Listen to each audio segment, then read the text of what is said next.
அதிகாலை வலையொலி காட்சி நேயர்களுக்கு கல்பனா தர்மேந்திராவின் அன்பு வணக்கம்.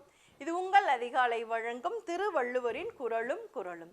இன்னைக்கு நம்ம 163வது குறள் பார்க்குறோம்.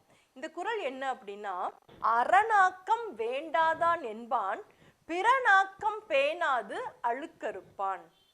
அதாவது இந்த குறள்ல திருவள்ளுவர் என்ன சொல்ல வராரு அப்படின்னா, யார் ஒருவர் பிறருடைய உயர்வை கண்டு மகிழ்ச்சி அடையாமல் இருக்கின்றார்களோ, யார் ஒருவர் பிறருடைய வளர்ச்சியை கண்டு பொறாமைப்படுகின்றார்களோ அவர்களுக்கு அறனும் அறனால் வரக்கூடிய ஆக்கமும் கிடைக்காமலே போய்விடும்.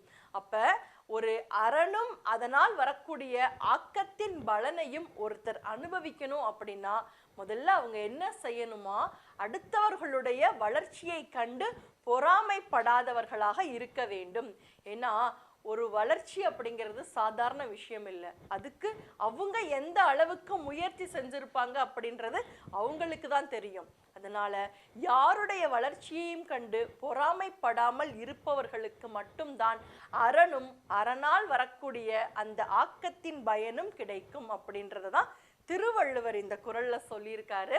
அரண் ஆக்கம் வேண்டாதான் என்பான் பிறநாக்கம் பேணாது அழுக்கறுப்பான் அப்படின்னு. மீண்டும் ஒரு குறளில் சந்திப்போம். இது உங்கள் அதிகாலை வழங்கும் திருவள்ளுவரின் குறளும் குறளும். நன்றி. குறளும் குறளும் உலக பொதுமறையாம் திருக்குறள். காணத் தவறாதீர்கள் அன்பு நெஞ்சங்களே. ஒவ்வொரு நாளும் ஒரு திருக்குறளோடு உங்கள் அதிகாலையை உற்சாகமாக தொடங்குங்கள். நன்றி.